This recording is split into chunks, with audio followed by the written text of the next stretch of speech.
আসসালামু আলাইকুম রহমতুল্লাহ। আশা করি আমার প্রিয় শিক্ষার্থীরা সকলেই ভালো আছেন। আজকে আমরা ক্যালকুলাস 2 এর একটি নতুন চ্যাপ্টার শুরু করব পেইড ক্লাসে।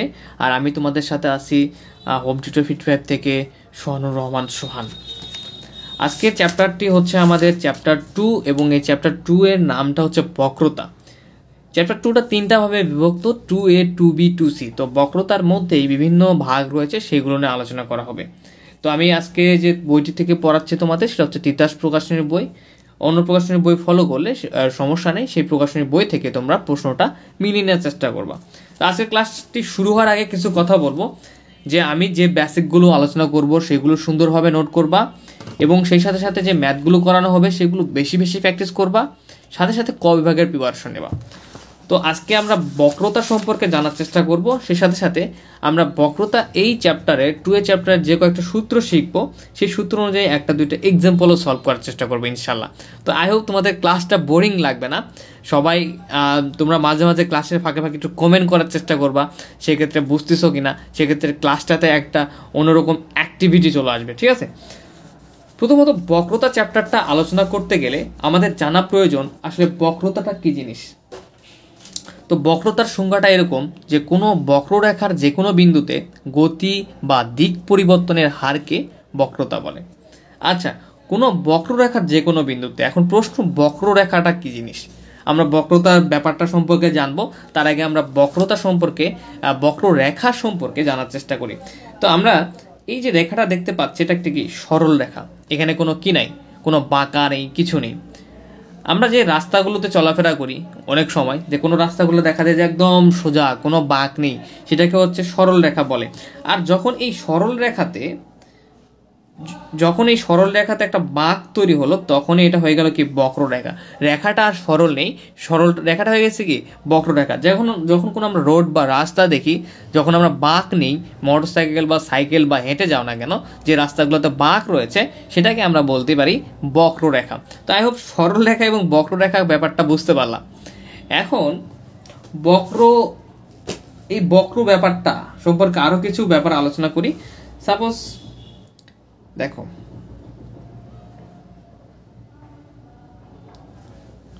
এখানে এই যে বাঁকটা যত ছোট হবে তত বক্রতাটা বেশি হবে। দেখো এখানে খুবই বোঝা যাচ্ছে যে এখানে বাঁকটা বেশি, তার মানে এখানে কি বক্রতা বা বক্রতার যে বক্রতা ব্যাপারটা এখানে বেশি। এই যে দেখো বড়, এখানে ডিস্টেন্স মূল পয়েন্ট থেকে এখানে একটা ডিস্টেন্স তৈরি হয়ে আছে, বড়, এটার থেকে বেশি ডিস্টেন্স, তার মানে এটার থেকে এটার বক্রতা কি আমাদের, এটার থেকে এটা বক্রতা আমাদের কম। যখন আরও বড় হয়ে যাবে এই ডিস্টেন্সটা মূল বিন্দু থেকে, এটার এই রেখাটার যে বাঁকা হয়েছে, এই রেখাটার যখন বেশি ডিস্টেন্স হচ্ছে, তখন কি এর হচ্ছে বক্রতাটা আরও কমে যাচ্ছে। তার মানে যত বাঁক বেশি তত বেশি বক্রতা, যত বাঁক হচ্ছে কি কম, যত বাঁকটা যত বড়, তত বক্রতাটাও আমাদের কম হবে, বা বক্রতা বা বক্ররেখাটা বা বক্রতা আমাদের কি হচ্ছে কম বেশি হচ্ছে। কিভাবে আমরা দেখে বুঝতে পারছি, যত মানে ক্লোজ হবে বক্রটা আমাদের, যত ক্লোজ হবে তত বক্রতা বেশি। এখন বলি এই বক্ররেখার যে কোনো বিন্দুতে এই গতি বা দিক যে পরিবর্তনটা হচ্ছে, এর হারটাকে আমরা বক্রতা বলছি। আচ্ছা, তো তোমরা সংজ্ঞাটা মুখস্থ করে রাখবা। এই বক্রতাকে প্রকাশ করা হয় কি দ্বারা? কাপ্পা দ্বারা, ঠিক আছে? কাপ্পা দ্বারা তোমরা বইয়ে দেখবা, তাহলে বুঝতে পারবা। এটাকে এভাবে কাপ্পা বলে, কাপ্পা, ঠিক আছে? তাহলে এই বক্রতাটাকে আমরা কি দ্বারা প্রকাশ করতেছি? কাপ্পা দ্বারা।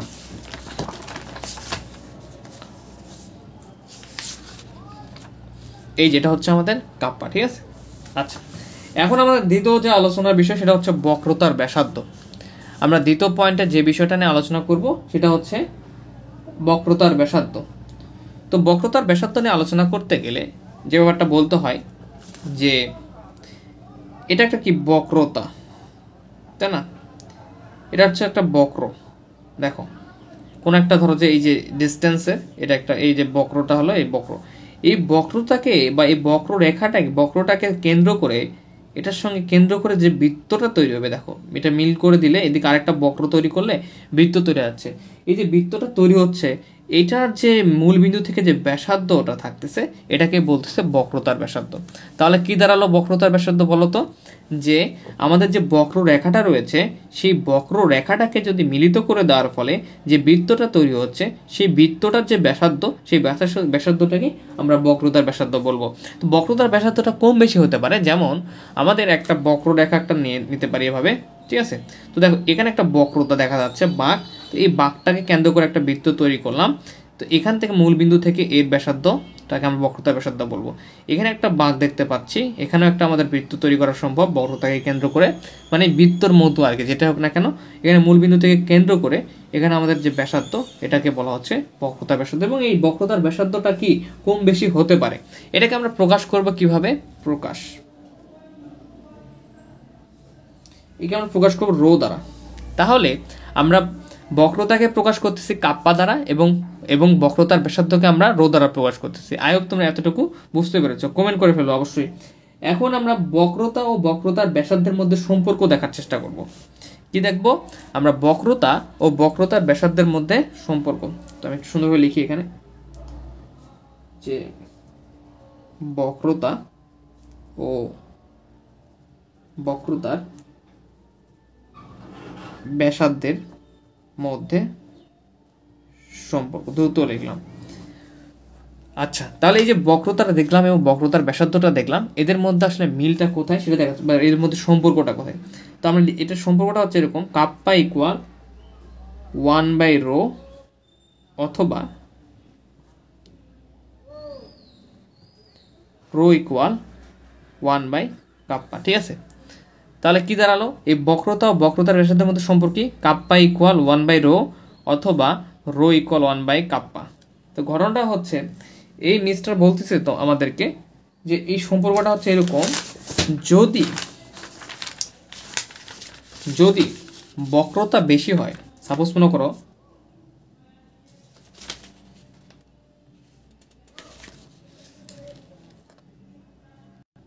আমরা যে ব্যাপারটা শিখলাম যে এটা কি, যত কাছে বাঁকা থাকবে বক্র থাকবে তত বক্রতাটা বেশি। আর বক্রতা বেশি হলে এখানে বলছে মানে হচ্ছে কি কাপ্পা ইকুয়াল 1/ρ, মানে এই 1/ρ থেকে কি কাপ্পাটা বেশি না? হ্যাঁ, 1/কিছুকে ভাগ করা মানে সেটার পরিমাণটা কম। তাহলে বলতেছে এখানে এই বক্রতা যত বেশি হবে এর যে ব্যাসার্ধ 1/ρ, মানে এই যে ব্যাসার্ধটা 1/ρ মানে ব্যস্তানুপাতিক, এই রোটা মানে বক্রতার ব্যাসার্ধ তত কম হবে। দেখো এখানে আমাদের বক্রটা কীরকম, এটা যদি হয় তাহলে এইটার যে এখানে যে আমাদের বক্রতা রয়েছে তার যে ব্যাসার্ধটা তার চেয়ে এই দেখো বক্রতা একটু কমে গেল, মানে কি একটু ডিস্টেন্স বেশি হয়ে গেল, বক্রতা বাঁকাটা কমে গেল, সেক্ষেত্রে কি ব্যাসার্ধটা আরও বেশি হবে, তাই না? বক্রতা যদি আরও কমে যায় সেক্ষেত্রে কী হবে? এর যে ব্যাসার্ধটা সেটা বেশি হবে। তাহলে আমরা কি বুঝতে পারলাম যে বক্রতা যত বেশি, এই যে এখানে যদি হয় বক্রতা আরও যদি বক্রতা বেশি দিতে পারি তাহলে ব্যাসার্ধটা কমবে।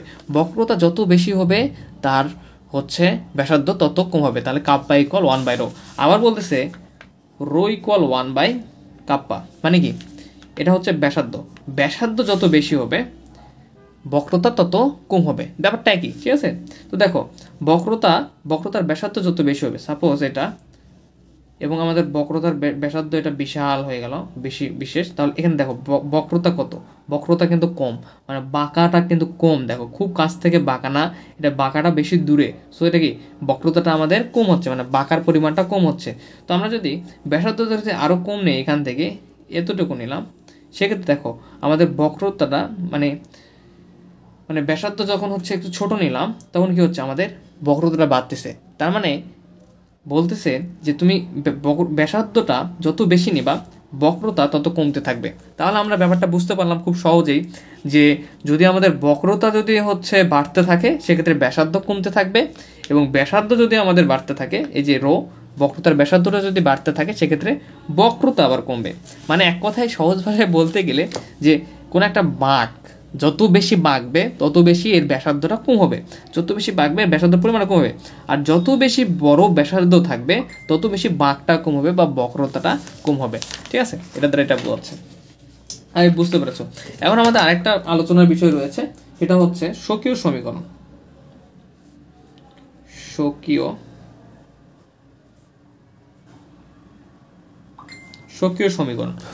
সমীকরণ ব্যাপারটা কি, এটা একটু আলোচনা করি আমরা। স্বকীয় সমীকরণকে আমরা s ইকুয়াল এফ অফ সাই দ্বারা প্রকাশ করি। স্বকীয় সমীকরণকে আমরা কি দ্বারা প্রকাশ করি? এফ অফ সাই। তো এখানে ব্যাপারটা এফ অফ সাই ব্যাপারটা কি? যেমন এফ অফ এক্স থাকলে যেমন x square plus 2x plus 3, মানে এফ অফ এক্স দ্বারা বোঝাচ্ছে যে এটা এক্স গঠিত একটা সমীকরণ। তেমনি এফ অফ সাই দ্বারা বোঝাচ্ছে এই সমীকরণটা গঠিত হবে কি দ্বারা? সাই দ্বারা। মানে এই ফাংশনটা চলকটা হচ্ছে আমাদের সাই স্কোয়ার প্লাস 2 সাই প্লাস 3, ঠিক আছে? তাহলে আমাদের স্বকীয় সমীকরণটা কি? এফ অফ সাই। তো এখানে আমরা একটা ব্যাপার বলতে পারি যে এক্স এবং ওয়াই অক্ষ নিলাম, নেওয়ার ফলে এখানে একটা স্পর্শক রেখা যদি আঁকার ফলে এখানে যে কোণটা তৈরি হচ্ছে, এই কোণটাকেও আমরা সাই বলে থাকি। ওকে, আচ্ছা, তো স্বকীয় সমীকরণ এটা।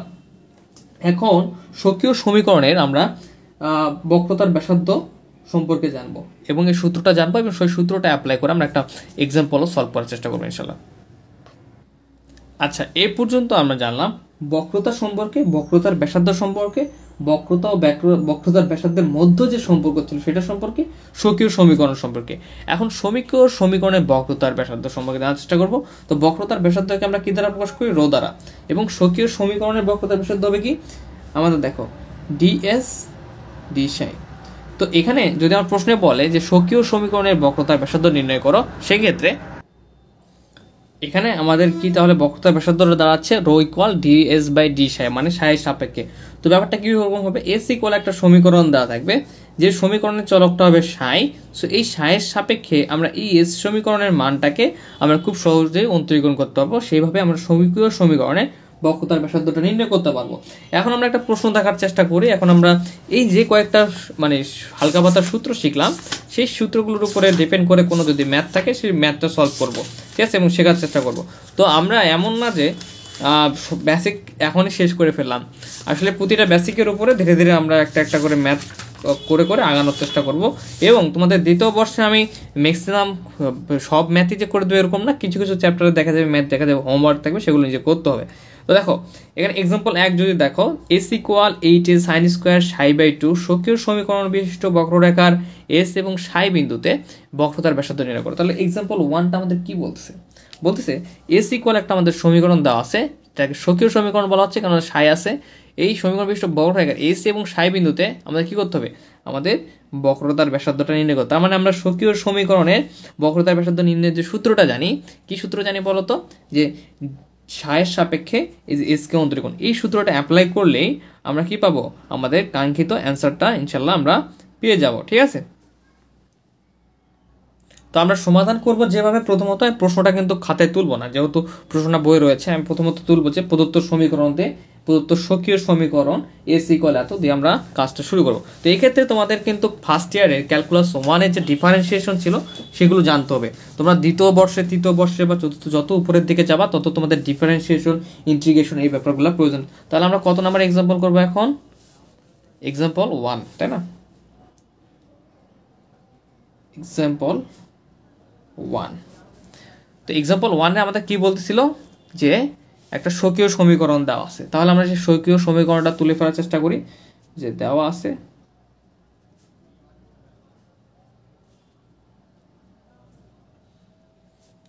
স্বকীয় সমীকরণ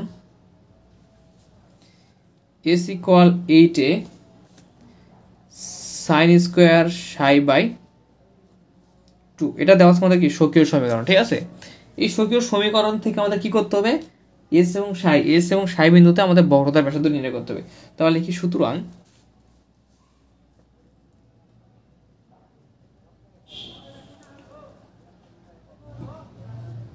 বক্রতার ব্যাসার্ধ, আমরা স্বকীয় সমীকরণের বক্রতার ব্যাসার্ধ নির্ণয় সূত্র জানি, রো ইকুয়াল ডিএস ডি সাই। ওকে, আচ্ছা, তো এটা আমাদের কি আমরা জানি? এটা আমাদের বক্রতার ব্যাসার্ধ সূত্র কখন? যখন স্বকীয় সমীকরণের ক্ষেত্রে। আর প্রশ্নটা স্বকীয় সমীকরণের কথাই বলছে।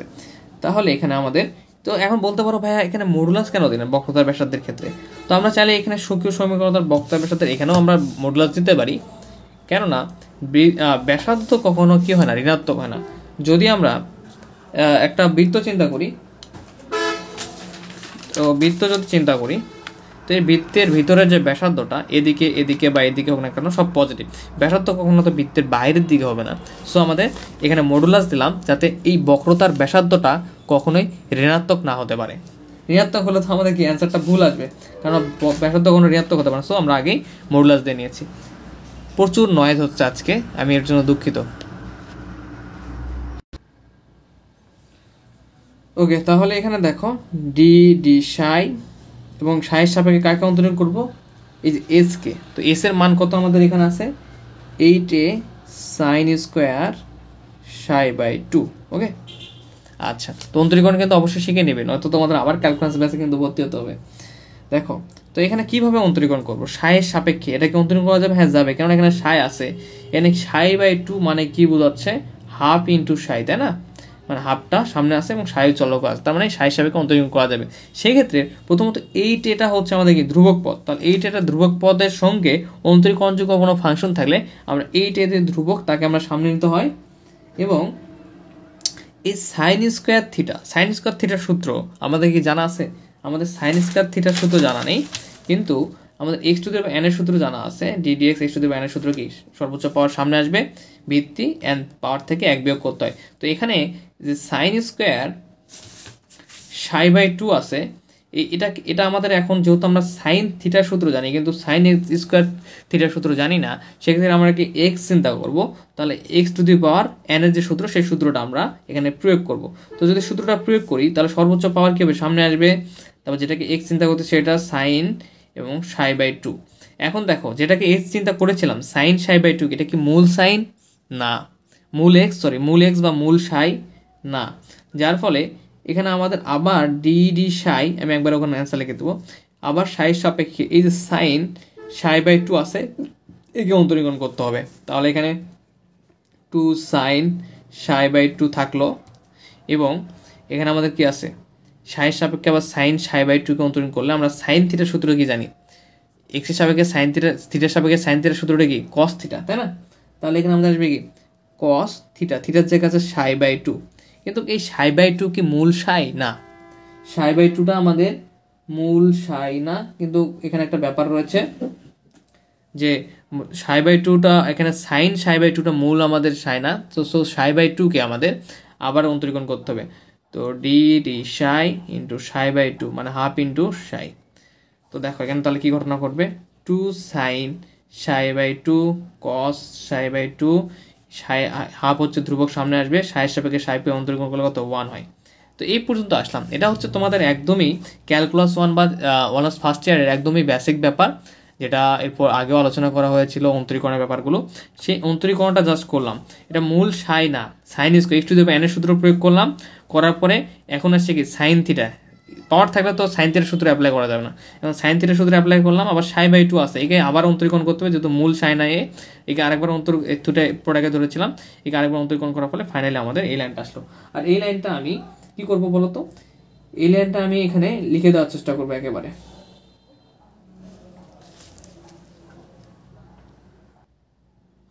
তাহলে আমাদের এই বাকি অংশটাকে অন্তরীকরণ করার ফলে যে মানটা আসলো 2 sign Sai by 2 into cos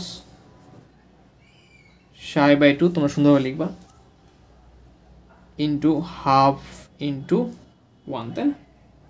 ওকে, তো দেখো এই যে একটা 2 আছে সামনে, এই 2 এর সঙ্গে আমরা এই যে হাফ আছে এখানে, এই 2 ইন্টু হাফ মানে 2 কেটে যাবে, এই 2 এবং এই 2 আমরা কেটে দিলাম, ঠিক আছে? তাহলে আমাদের ফাইনালি রেজাল্টটা যেটা থাকবে যে 8 sign Sai by 2 into cos Sai by 2, ঠিক আছে? এবং এখানে আমরা একটু তৈরি করে নেব, একটু সাজাই গোছাই নেব। কিভাবে নেব, এইটাকে আমরা 4a ইন্টু 2 বানাবো, তার মানে 4 2 8 8a ঠিকই থাকতেছে, তাই না? কোনো পরিবর্তন হচ্ছে না। এবং এখানে আছে sign Sai by 2 into cos Sai by 2।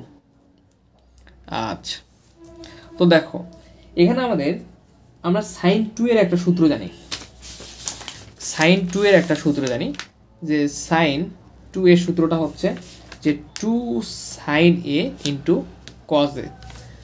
Sign 2 এর সূত্র কীরকম থাকবে? 2 sin a cos a। তো এখানে একটু তাকাও, 2 sin এটাকে a চিন্তা করো, cos a এই সাই বাই 2 কে যদি আমরা a চিন্তা করি তাহলে এখানে 2 sin a cos a আছে। তাহলে এটাকে আমরা একবার লিখতে পারবো কি sin 2a, মানে কি sin 2 sin। তো দেখো এই সূত্রটা থেকে আমরা কিন্তু এটাকে সূত্রের ত্রিকোণমিতিক অনুপাতের সূত্রটার সাথে তুলনা করে আমরা sin 2 sin লিখতে পারবো, ঠিক আছে? 2 sin a cos a কে বা 2 sin psi by 2 cos psi by 2 কে আমরা একবার লিখতে পারবো যে sin 2 সাই বাই 2। তার মানে কি এখানে এর জায়গাটা দখল করছে কে? সাই বাই 2। ওকে, তাহলে আমরা ক্লিন একটা পেজে যাওয়ার চেষ্টা করি।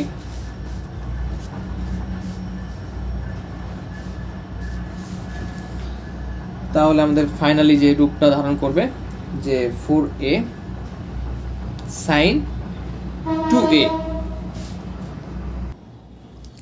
sin 2a, এটা হচ্ছে আমাদের কি সাই বাই 2। ওকে, তো এখানে দেখো এই 2 যদি কেটে যায়, 2 কেটে গেলে কি থাকবে আমাদের? 4a sin 2 কেটে গেলে শুধু sin সাই থাকবে।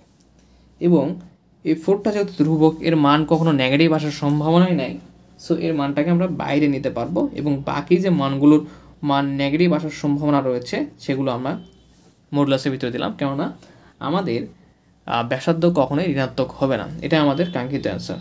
তো দেখো তোমাদের এই ক্যালকুলাস 2তে ভালো করতে গেলে প্রথমত অন্তরীকরণটাকে খুব ভালোভাবে জানতে হবে, দ্বিতীয়ত যে ইন্টিগ্রেশন রয়েছে, ইন্টিগ্রেশন বা হচ্ছে সমাকলন, এই জিনিসটার এই দুটোর উপরে খুব ভালো আয়ত্ত নিতে হবে।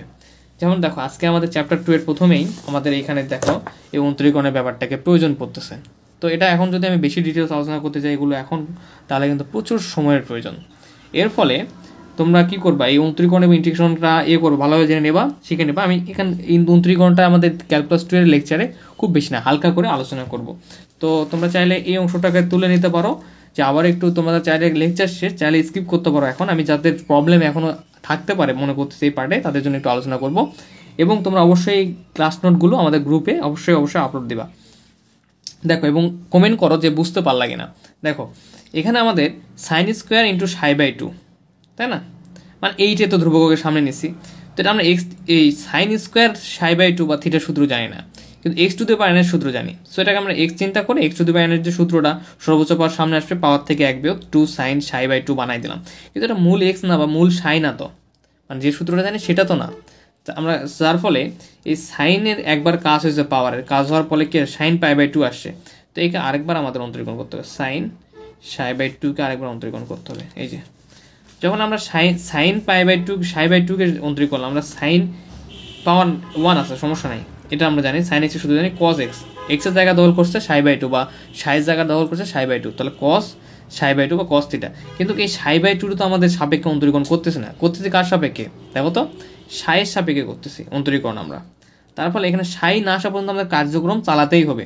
তাহলে এই সাই বাই 2 আরেকবার আমরা অন্তরীকরণ করে দিলাম, ফাইনালি আমাদের রেজাল্ট হলো সাইয়ের সাপেক্ষে সাইকে অন্তরীকরণ করলে যেমন এক্সের সাপেক্ষে এক্সকে অন্তরীকরণ করলে 1 হয়, তেমনি সাইয়ের সাপেক্ষে সাইকে অন্তরীকরণ করলে 1 হলো, আর হাফ ধ্রুবক সামনে থাকলো, শেষ। ঠিক আছে, তো আই হোপ যে তোমরা বুঝতে পেরেছো। আজকে আমরা কি করলাম, আজকে আমরা ক্যালকুলাস 2 এর চ্যাপ্টার 2 এর এক্সাম্পল 1টা খুব সুন্দরভাবে সমাধান করে ফেললাম। তো নেক্সট ক্লাসে আমরা আরও কিছু বেসিক জানার চেষ্টা করবো এবং সেগুলো অ্যাপ্লাই করে আমরা আরও কিছু ম্যাথ বা এক্সাম্পল সলভ করবো ইনশাআল্লাহ। আসসালামু আলাইকুম, সকলে ভালো থাকবেন, সুস্থ থাকবেন, ধন্যবাদ।